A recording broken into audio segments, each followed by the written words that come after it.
So today we're going to be going through the Active Directory project that we have in the classroom for how to set up AD and how to get familiarized with the things you need to know so that you could be competitive trying to get that first role in IT support, system administration, etc. This is going to give you literally everything you need in terms of understanding and the actual hands-on associated with doing the project, right? So the problem that this skill set solves is that every business uses Active Directory for its identity backbone, right? It controls which users can log into the computers, which group can access the file shares, etc., etc. So when an employee joins, IT creates their account in Active Directory and adds them to the right groups. Their access to email, shared drive, printers, and applications are granted automatically based on group membership. And when they leave, IT disables one account and everything closes for them simultaneously. So it's not like a legacy technology. A lot of hybrid cloud and on-premise environments use Active Directory and they manage it with Microsoft Entra ID or like Azure Active Directory, right? So understanding how to build and manage Active Directory is foundational knowledge that applies directly to cloud roles.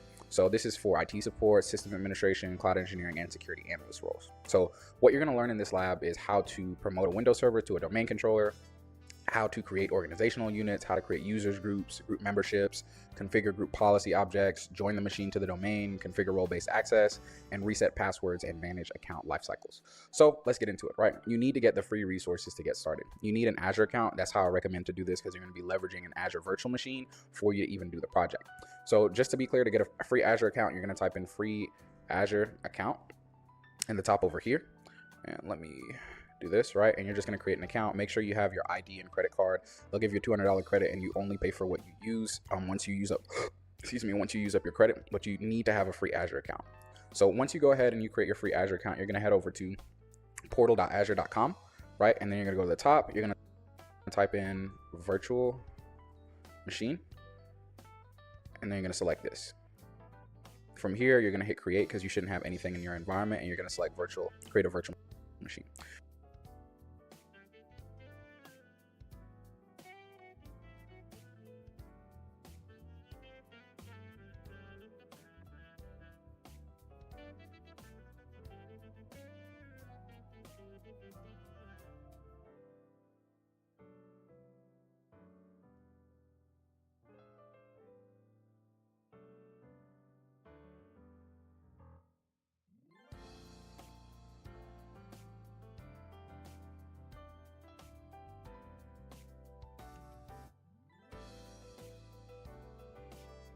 It's going to be defaulted to the subscription that you have, and then you're going to give the virtual machine a name.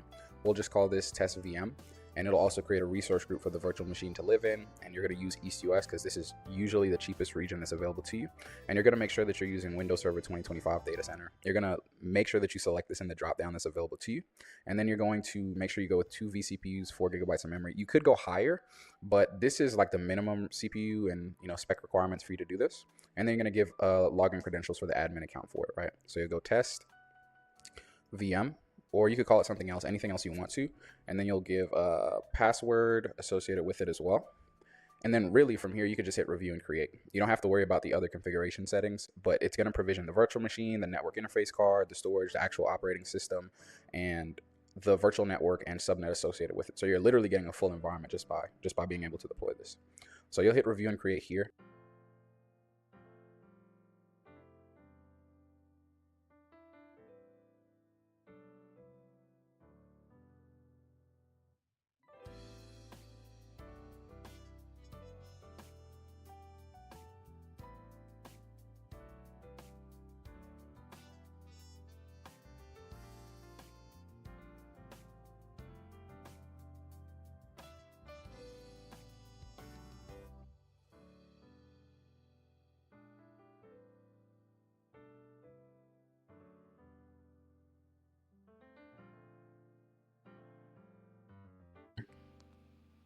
And it's going to take a moment to deploy it.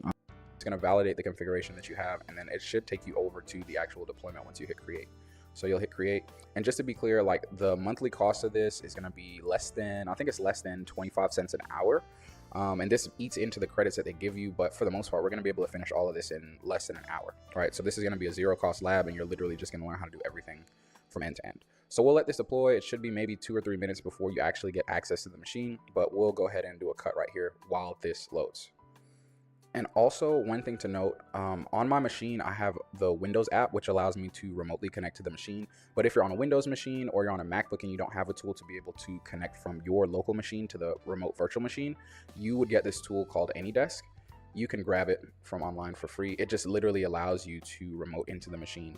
That's it. It's a free tool. You don't have to pay for it, but you could just download it and then it'll allow you to plug in the machine information so that you can connect to it. All right. But this is something that I see people get caught up on because sometimes they don't have a tool to perform the remote connection from local to the virtual machine.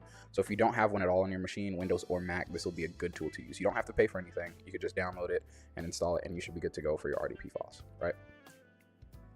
Okay. So once the machine has been deployed, you're going to hit go to resource.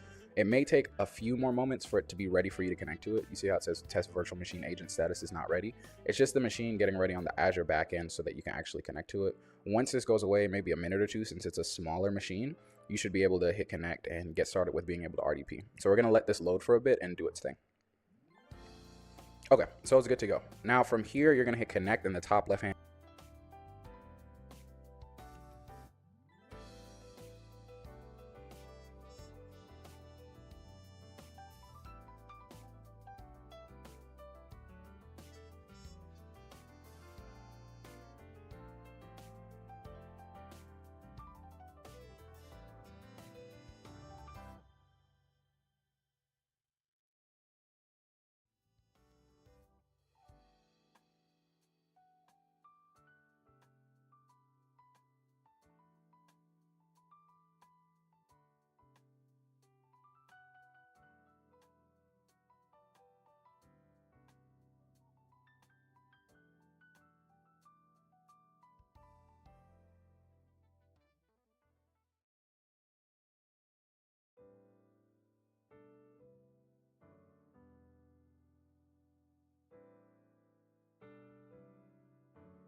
corner and hit connect again, and you're going to download the RDP file. This is for remote desktop protocol, so this allows you to connect from your local machine, meaning the MacBook that I'm on now, to the actual Windows virtual machine in Azure.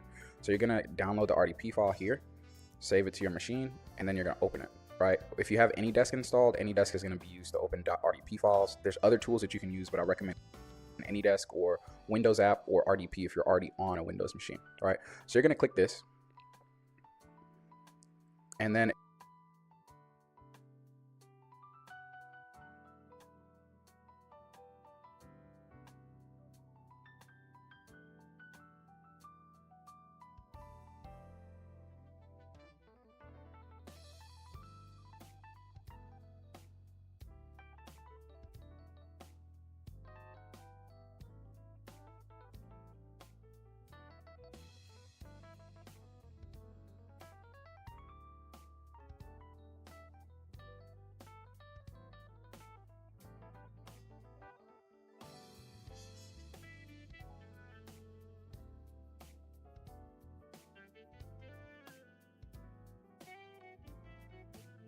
it should open the option for you to connect to the machine, right? Now from here, you're just going to plug in the password that you created with the virtual machine and hit continue.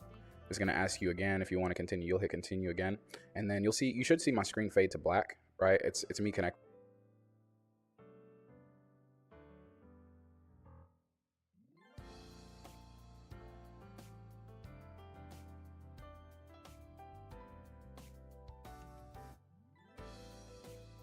to the machine now, and from there you should be able to connect to the machine. It's just going to get itself together with its initialization script since it's the very first time you're connecting to the machine. So just let it load for a little bit while it does its thing. Okay, now once you're in the machine, you're going to hit accept. This is just diagnostic data, it's not important. And then from here, you're in the machine, right? It's ready for you to start working on configuring it. But for a second, we're just gonna do a little bit of operations to make sure it's a little bit easier when we run our scripts inside the machine.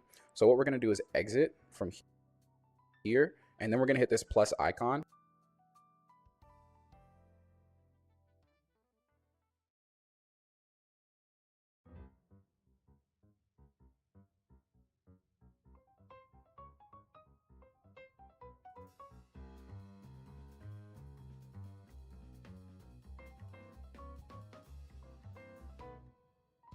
And then we're gonna hit add PC.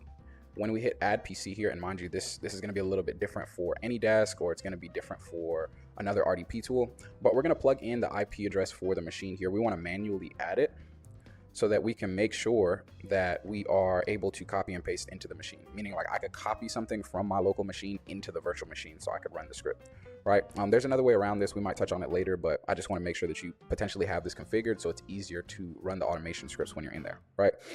But from here, you're going to go to devices and audio, right? And you're going to make sure that the clipboard mode is set to bidirectional so that, well, not bidirectional, but you can configure it based on what you need, right? Local to remote, meaning I can go from my local machine and paste into the actual virtual machine, remote to local, meaning backwards, and then bidirectional. So I just want to make sure that you're actually able to copy and paste things into the virtual machine from your local machine. So we're going to hit add here, and now you can see it's like a saved option in our RDP tool. And then you're going to double click it, and then you're going to use the same credentials that you created the machine with, right? The exact same ones. And then you're going to hit continue again, and then we'll also test our ability to copy and paste. Otherwise, we'll just do a workaround, and it's not going to be a big deal.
Right.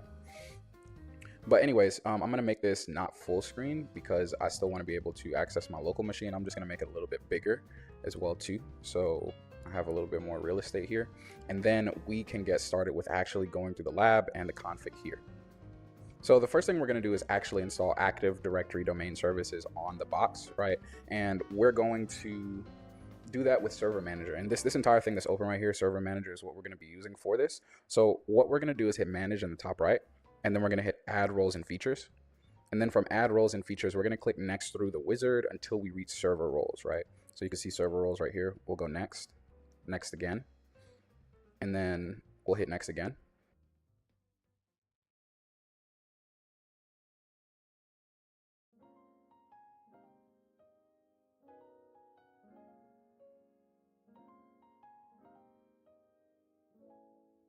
And then we'll select Active Directory Domain Services from the list. We'll hit Add Features here.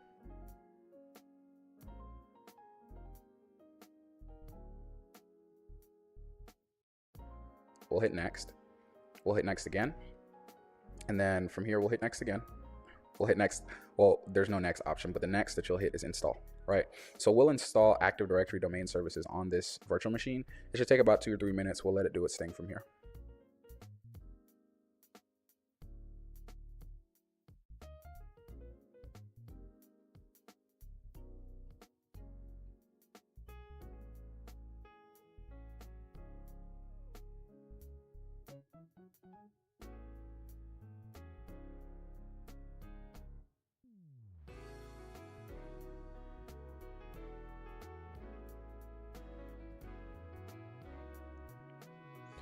All right, so it's finished installing.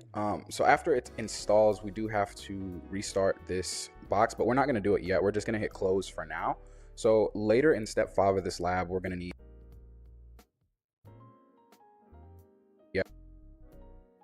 we're just going to hit close for now. So later in step 5 of this lab, we're going to need a group policy management console, or just GPMC. Now, we just want to install it presently, like right now, because we're going to use it later. So to do so, all you got to do is run a simple PowerShell command. So what we're going to do here is type in PowerShell. And you can use PowerShell or the ISE. I recommend using the ISE because it allows you to actually look at the script before you run it. So I'm going to right click it, run as administrator. Alternatively, you could just use the regular PowerShell if you wanted to. But like I said, I like this one more because it allows you to hit this button right here. And you can see the script that you're going to put in so you can actually read it and understand it before running it. So what we're going to do is we're going to grab the script or the command directly from the lab doc that comes with this. And we're going to plug it in.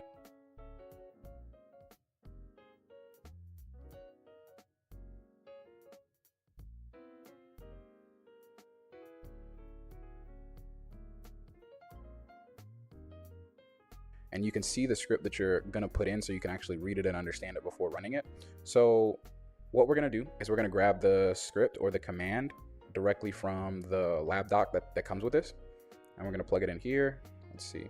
Is this going to allow me to copy and paste? All right. No, it's not. So the workaround for this is for you to just grab it or just plug it in yourself. So you can go install -Windows feature.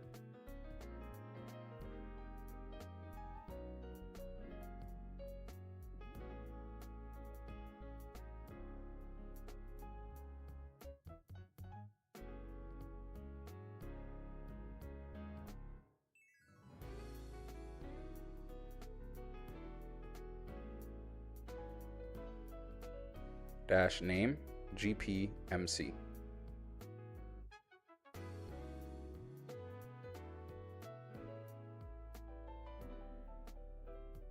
And if this command is correct, there's no syntactical errors, there's no errors with what you typed in, you should be able to go and hit this play button right here.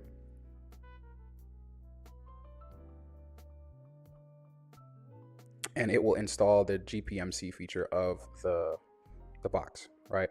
So we can go ahead and stop with the PowerShell piece. We're just going to minimize it for now. And then we're going to go to step 3 and promote this to a domain controller, right?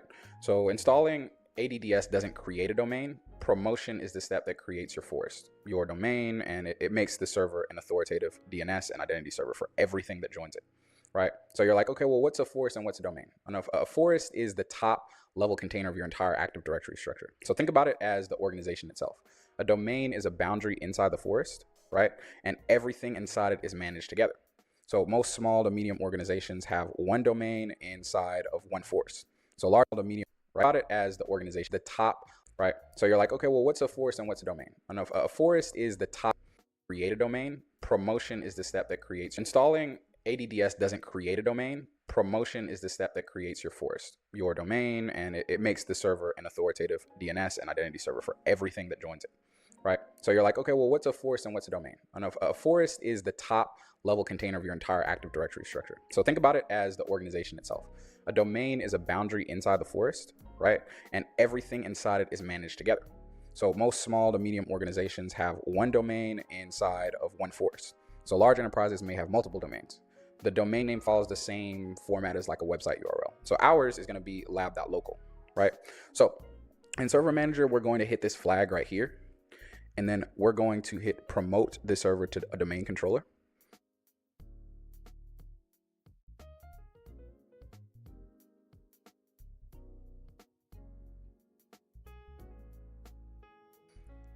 And this section takes like a second, but we're gonna hit add a new forest, and we're gonna give it the name of lab.local that I said before. So it'll be lab.local.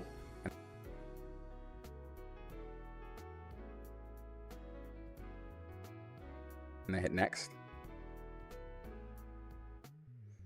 And then of course we're gonna set a super secret secure password here.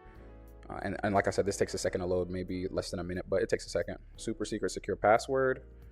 And make sure you save this password. You can make it the same as a login for the machine for the sake of a lab, but this password is usually used for like disaster recovery, etc., etc. But for the most part, make sure you know what this password is. I just recommend using the exact same password you use for you being able to RDP into the machine so you don't forget it.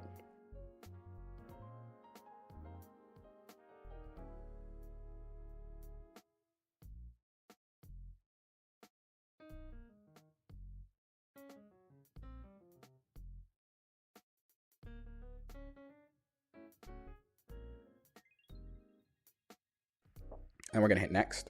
We don't need to worry about the DNS piece. We could just leave it as default. And then the net BIOS name is gonna be populated by the previous name that you put in with the lab.local. And we're just gonna accept it as false. We don't need to do anything else. And some of these sections, like the path sections and so on and so forth, they may take a little while for it to actually load like it's doing now, but that's fine. You're still doing everything properly, so don't worry too much about it.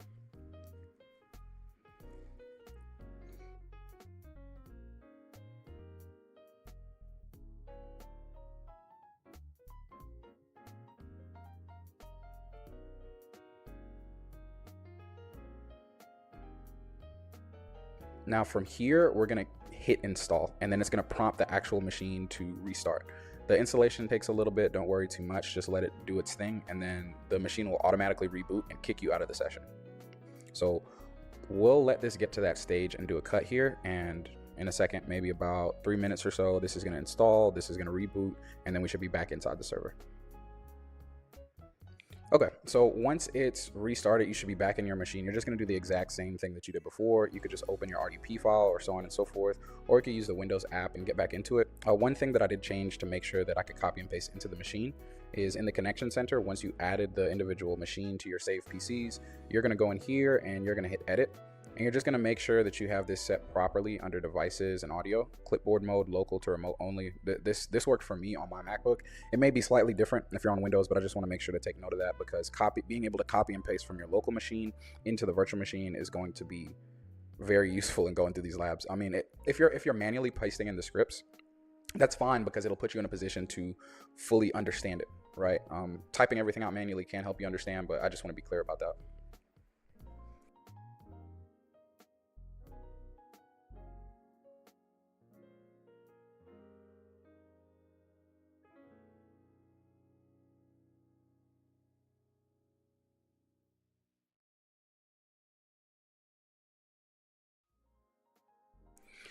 Now, back to actually just going through the lab. So when you go back into Server Manager, you'll see that it's a little bit different. You'll see ADDS on this left-hand side, and you can access it.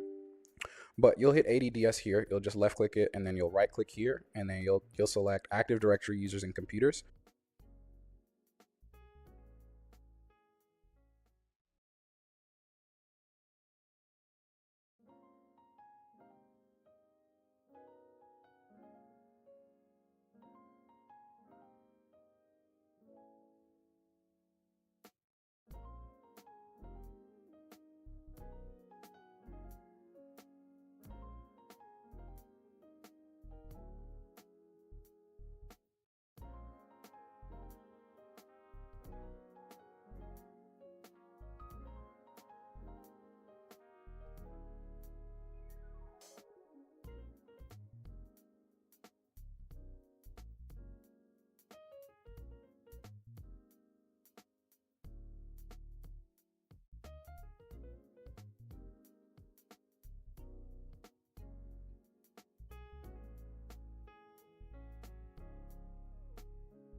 And to fully understand it, right? Typing everything out manually can help you understand, but I just want to be clear about that. Now, back to actually just going through the lab. So when you go back into Server Manager, you'll see that it's a little bit different. You'll see ADDS on this. It's a little bit different. You'll see ADDS on this left-hand side, and you can access it. But you'll hit ADDS here, you'll just left-click it, and then you'll right-click here, and then you'll select Active Directory Users and Computers, left-hand side, and you can access it. But you'll hit ADDS here. You'll just left click it, and then you'll right click here, and then you'll select Active Directory users and computers. Or similarly, you could just go to the bottom here and type in active, and then you'll find Active Directory users and computers. And we're just going to right click it, pin it to the taskbar, because we're going to want to access it multiple times over.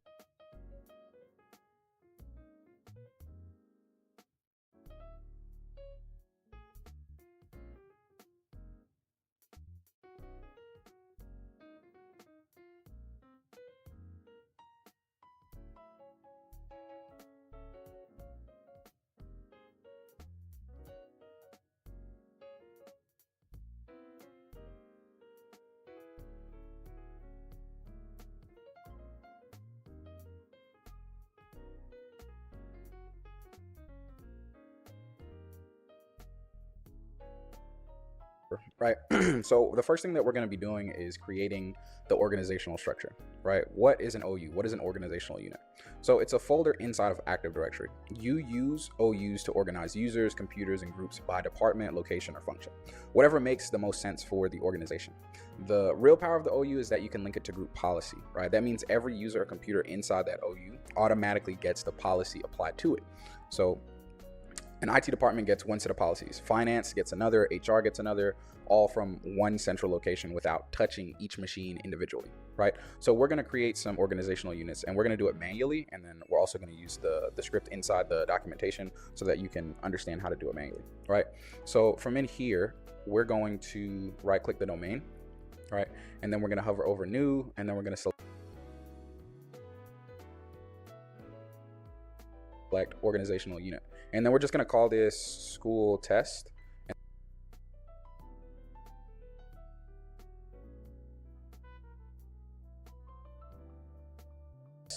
And then hit OK, just so you could understand how to do it manually.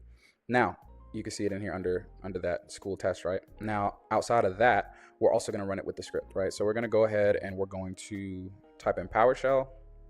And also what I'm going to do is right click and just pin this to the taskbar as well too. And then I'm going to run this as administrator.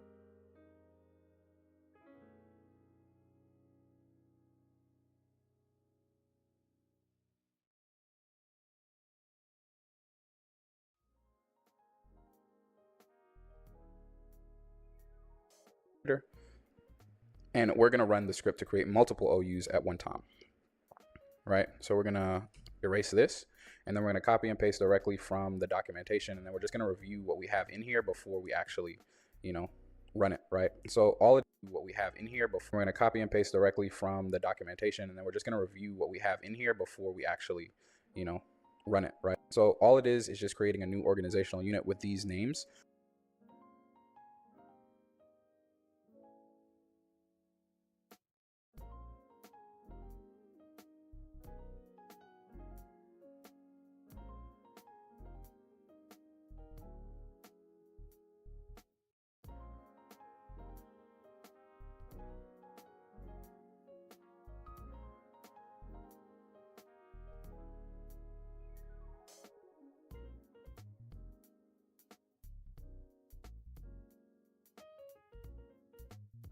With the path of our directory structure for our Active Directory, setup.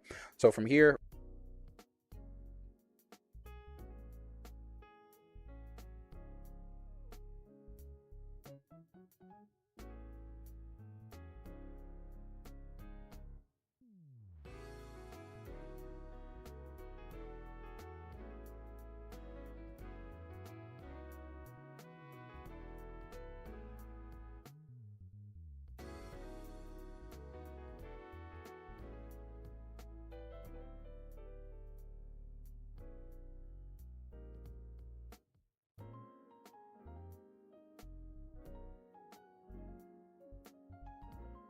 we're going to hit this play button. It's green.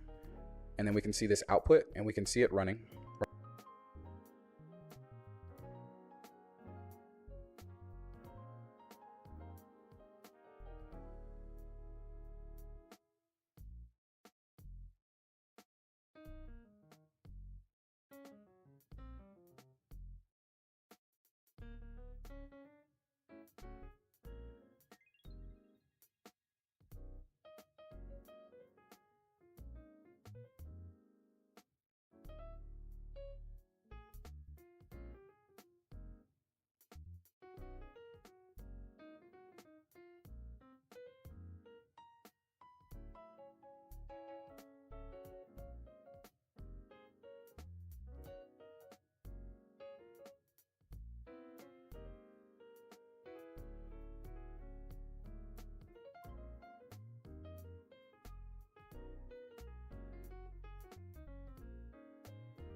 right?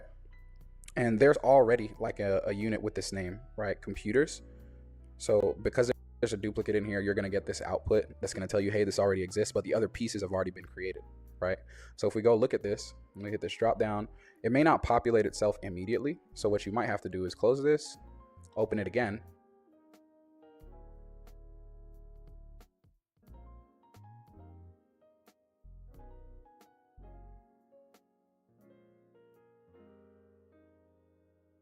Hit the drop down, and then you can see all the ones that you created, right? So that is how you'd go ahead and create the organizational units. Now, the next thing that we're going to learn about is a security group. We're also going to learn how to create these as well. So a security group is a container that holds the user accounts. Instead of like granting access to a resource to an individual or like doing it like user one by one, you grant access to a group that houses the users. Then you add users to that group. So this is what's known as role-based access control. So the benefit is I mean, it's paramount. I mean, if you need to give 50 finance employees access to a new system, you add them to the finance users group one time instead of 50 individual users. So when someone joins finance, you add them to the group policy, not the group policy, but you add them to the group and they get all the finance access. When someone leaves finance, you remove them from the group and all the access is revoked at one time, right? So similarly, we could do the same thing. We can right click here and then we can hover over new, and then we can right click here and then we can hover over new, and then we can do group, right?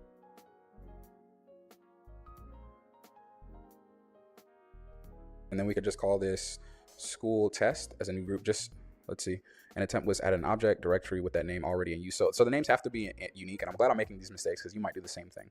We'll just call this school test group so it's unique, just so you understand. Glad I'm making these mistakes because you might do the same thing.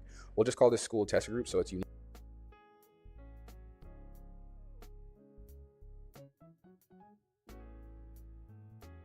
Just so you understand how to create it manually. So that's how we'll just call this school test group so it's unique, just so you understand how to create it manually. So that's how you do it. And now we're going to close this, and then we're going to open Active Directory again, hit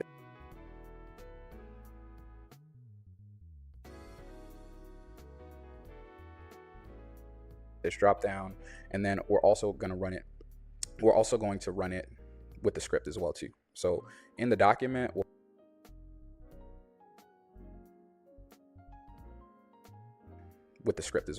So in the document, we'll grab the actual config for it, and then we'll come in here and we'll paste it. And as you can see, it's just a command to create these four security groups. And as you can see, it's just a command to create these four security groups.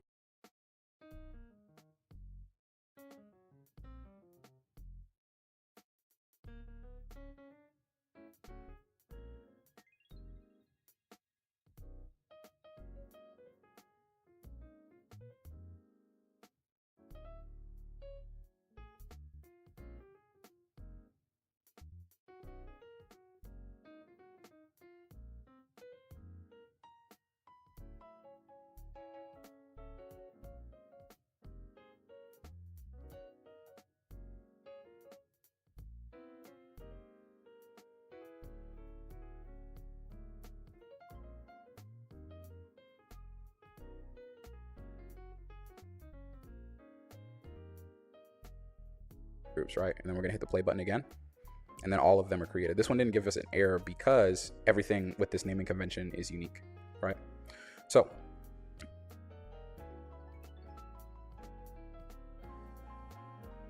now the next thing we're going to be moving on to is creating a user account. So what is a user account? Right, a user account in Active Directory represents a person or a service. So it contains a username, password hash, group memberships, and attributes like an email address and department. When someone logs into a domain joined computer, Windows sends their credentials to the domain controller. The domain controller checks the password, confirms that the account is enabled, and returns a token that tells the computer what this user is allowed to access. The user account is a single identity that controls everything: email, file shares, printers, applications, all based on which groups the accounts belong to, right? So we're gonna learn how to create user accounts, and we're gonna try to use a consistent naming convention like first name dot last name, just to use something common in enterprise environments, right? So doing this, it does take a second to actually do them one by one. So what I'm gonna do is show you how to do it once, and then we're just gonna run a script for it, right? And of course, the script once again is in the documentation with this lab. So if we open up AD and we go users, and then we right click this empty white space and we hit new user. It'll be like Derpson as a last name, and then the logon name will be something like Derpson, empty white space, and we go again is in the documentation with this lab. So if we open up AD and we go users,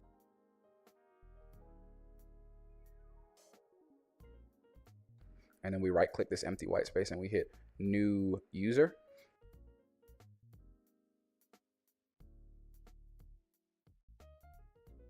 It'll be like Derpson as a last name, and then the logon name will be something like Derp.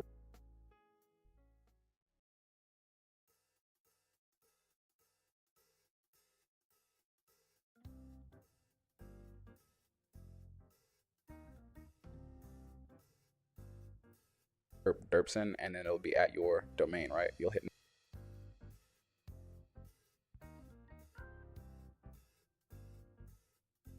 next. You'll give it a super secret secure password, right? And then, you know, you have user must change password at next logon. So it's a one-time password on setup, and then it's not going to be a disabled account. If we wanted it to be disabled, we'll hit account disabled, and then we'll hit next. Oops, passwords don't match. You want to make sure that you make the passwords match. And of course, that'll be taken care for you in the script.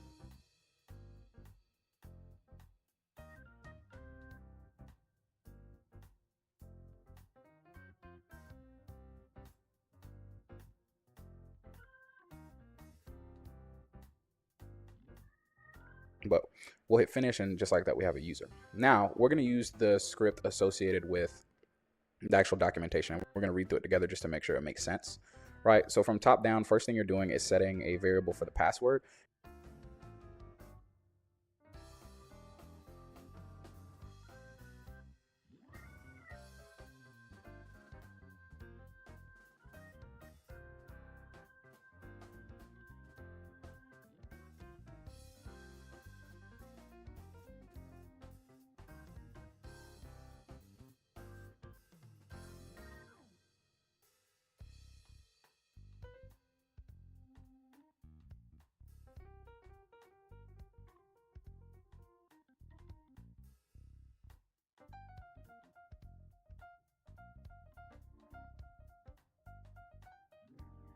And we're making everyone have the same password because this is really just a lab anyways. And then we're creating 4 users with the appropriate parameters for the creation of the user. So if we look at this, we're creating a new user with the name alice.chen, and then we're giving them the first name, surname. We're giving the account the name of alice.chen.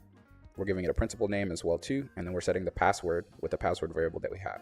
And all we're doing is running the exact same command multiple times for those 4 users. And then we're adding each user to their department or group, right? So remember when we created the groups earlier, each of these users are going to belong to that individual group. So now that we understand what this does, we're going to go ahead and hit play. And then we had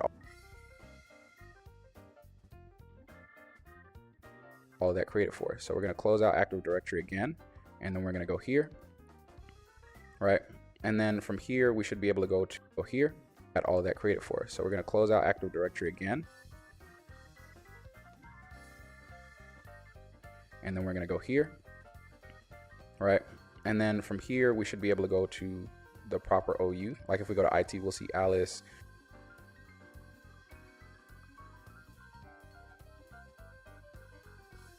If we go to HR, we'll see Carol, and so on and so forth, right? So that's how you do that. And that's how you use the PowerShell for you to be able to create these things.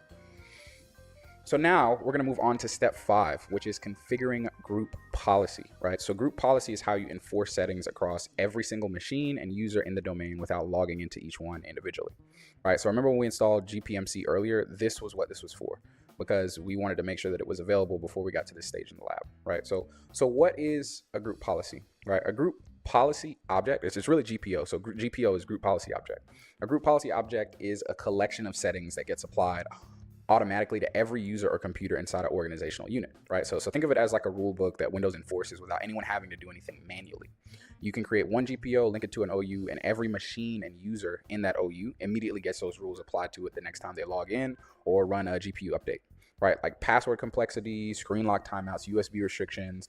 These can be enforced in a single GPO, right? This is how organizations manage thousands of machines without having to touch each one, right? So what we're going to do is go through that manually as well, right? So we'll go ahead and, where is it at? In GPMC, we should be able to go to Server Manager. So let's go to Server Manager. We'll go to Tools.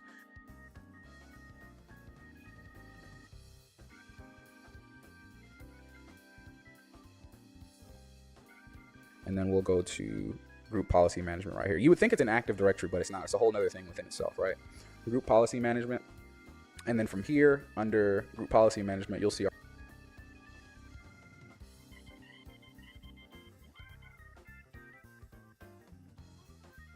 our forest. Under our forest, we'll hit domains. Now, this section of the lab with the GPO piece, it's going to take a little bit of zooming in and making sure you understand where you're navigating into so that you can set the actual GPO, right? So you're going to hit Tools in the top left, and then from there, you're going to hit Group Policy Management. Now, within Group Policy Management, let me close this older one. It has a considerable amount of drop downs, right? So when I say you really want to follow exactly what's in the document so you can find what you're looking for.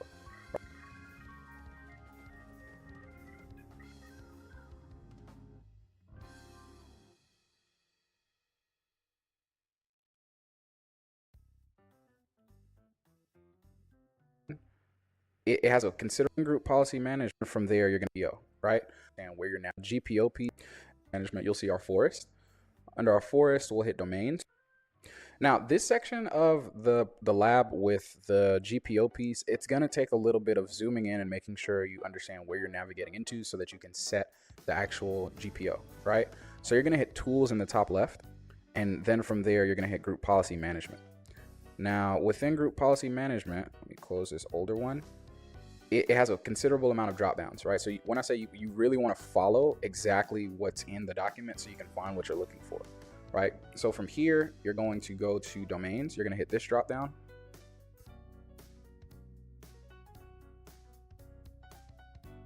You're going to hit the drop down again for lab.local.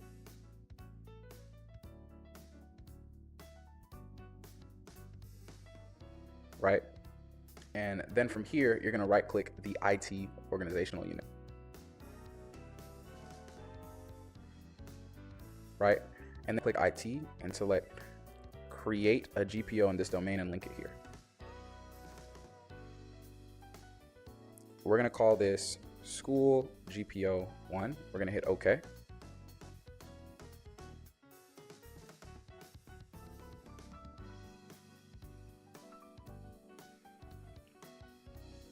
Then from there, I think you want to close it out because it's not going to automatically populate it in the GPO portal. So you're just going to reopen it again in the very same way that you did before.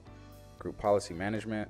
You're going to open it here, and then you should see the new one that you created. I know in the doc it tells to give it a different name. The name doesn't really matter, but for the most part, you just want to be cognizant that when you create it, it may not populate itself immediately, right? But now that you have it, you're going to right click it and you're going to hit edit. And then from here, once again, but now that you have it, you're going to right click.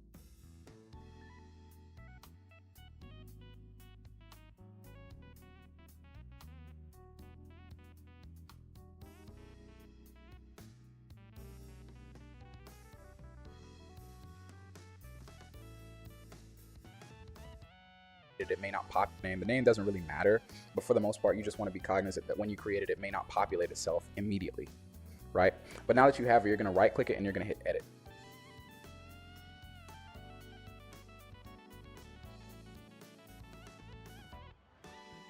And then from here, once again, you want to be cognizant of the documentation so that you understand what drop downs to hit so that you can get to the right ones, right?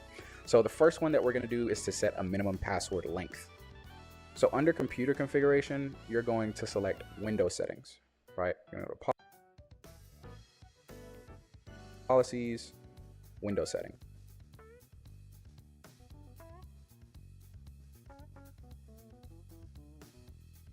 Right? And we're just going to move this over a little bit. And then you're going to select security settings and you're going to hit this drop down. It's a lot of stuff. That's why I said you want to make sure that you're following the doc for it properly. All right, then you're gonna hit account policies. You're gonna hit this drop down. And then from here, you're gonna select password policy. You're gonna hit this drop down as well. There's nothing under it, but you could select it from here. And then you're gonna right click minimum password length. You're going to right click it, hit properties. You're going to select define this policy setting and then set this to 12. I mean, depending on the organization, it might be, different password requirements, but we're just going to set it for 12 just so you understand. And then you're going to hit apply. All right, so now you've set a password policy for this particular organization unit, right? Now we're going to do another one. So it's going to be under the same drop down up until, let's see, it should be under the same drop down under Windows settings, right? So under here, you're going to go to security again. And then under security, you're going to select account policies, which is right here.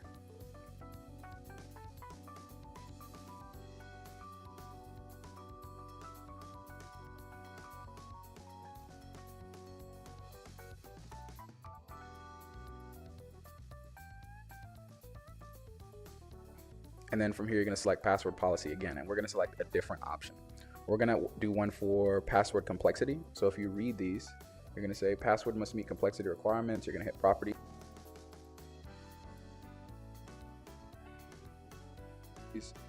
Define this and hit enabled. Then you're going to hit apply and hit OK. Third one going to be similar again as well, right? But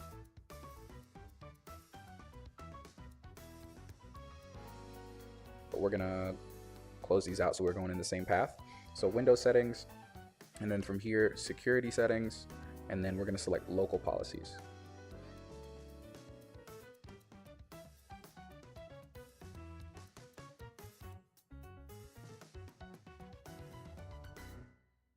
Right, and under local policies, we're going to select security options. And under security options, we're going to select one for interactive logon, right? Machine inactivity limit. We're going to select properties here, and we're going to machine inactivity limit.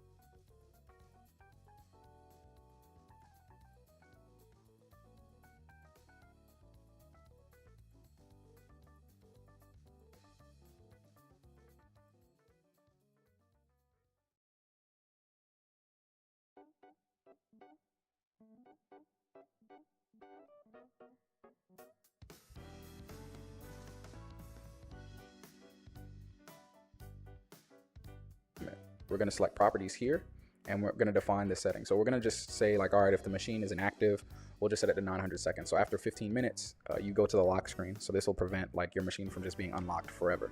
And then we're going to hit apply here and hit OK, right? And the last one that we're going to do is going to be under computer configuration again, right? But it's going to be under administrative templates. So we're going to hit this drop down, and then we're going to select system. Going to hit this drop down here, and then under system we'll go to removable storage access, right? And let's make this a little bit bigger, and then we're going to select all removable storage classes denial access.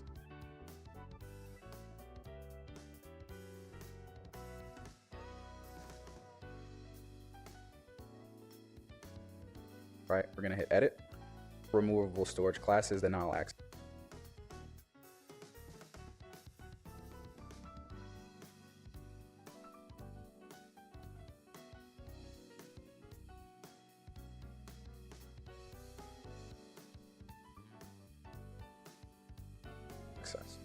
Right, we're going to hit edit, and then we're going to enable it. So this will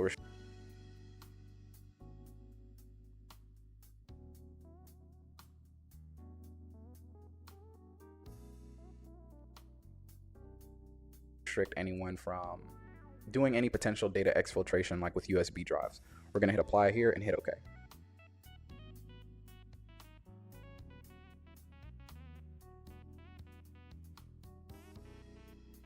Right? And then once you have this set, ideally what you would do is create another virtual machine and join it to this domain.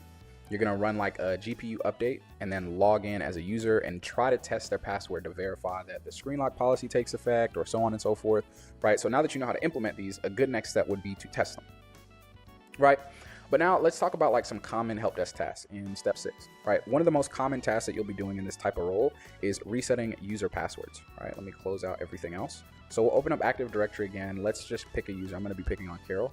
So what you would do is right click the user, you'd hit reset password, and then you'd plug in a brand new super secret security. Right click the user, and let's just pick a user. I'm going to be picking on Carol.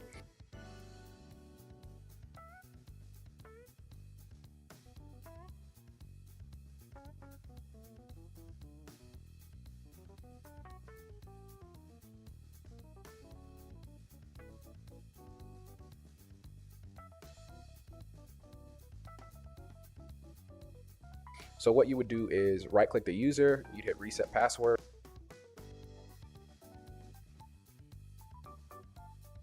and then you plug in a brand new super secret secure password for the user.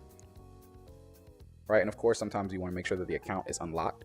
That's one thing that's really common. Right, well, two things. So resetting the password and making sure that the user account is unlocked. Right, but you could also just right click here.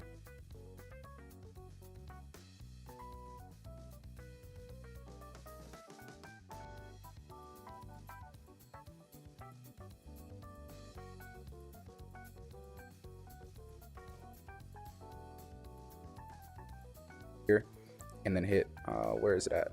Properties,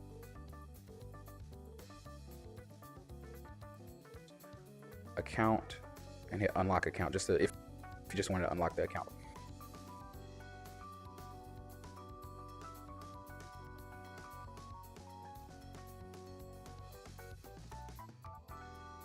Now, of course, along with that, there's a script in the documentation that you can run to go ahead and change the password. So we'll go ahead and grab that from the documentation. We'll open up the ISC again and we'll paste it in, and we'll just peruse through it just to make sure we understand what it does. Right, but we're selecting an existing user, resetting the password, and we have the password plugged in here, right? And then we're also making sure that change password at next logon is set to true. So you'll do the same thing you did before, hit the play button here, and now their password's been reset.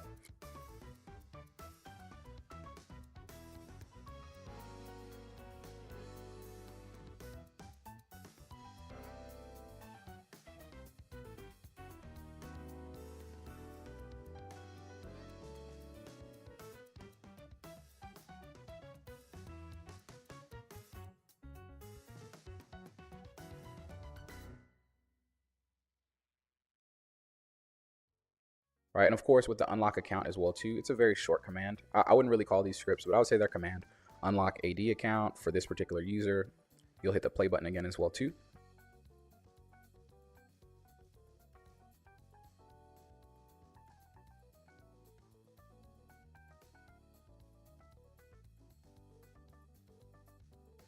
And as you can see, their account's been unlocked, right?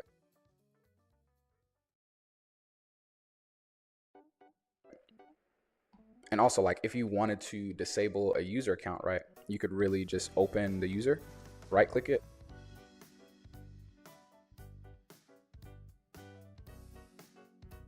disable a user account, right, you could really just open the user, right click it,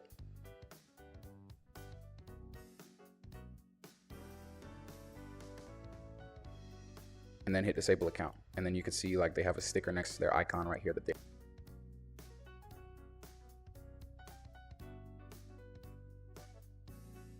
account has been disabled. And of course, like in the docs as well too, there is a command for that. It's very similar to this unlock account, right? It's just disable AD account and you plug in their identity and then you run it again. And now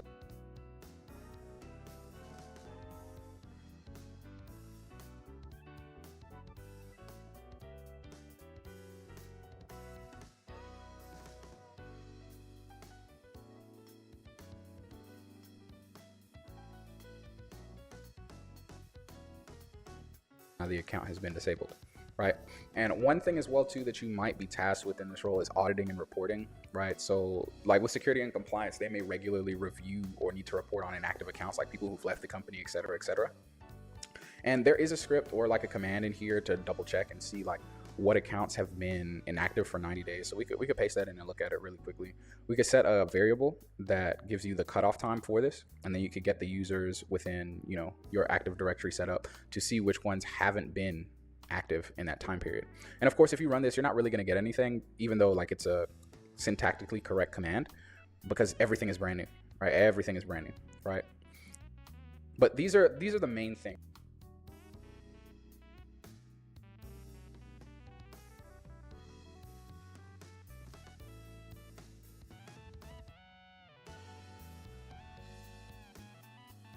Right, so one thing that you want to do as you're going through the lab is just to confirm everything is working, right? Make sure the domain controller is running, make sure the organizational units are there, make sure that the users exist and are enabled. You also want to make sure that the group memberships are correct, they belong to the right groups, and make sure that the GPO is linked, right? But these are the things that you should be doing if you really want to have the basic hands-on skills you need to get into a help desk or some type of system administration role. Everything covered here is free to learn clearly, and this lab takes less than an hour to do. The goal is for you to complete all of these things, document your process of how you went through it, so that you can display to employers like, hey, I know the fundamentals of how to do this with this particular tool that is an enterprise or industry standard tool, right? So now we're going to use this knowledge, move on to the next lab. And if you have any questions, drop it in the chat and let's get things going.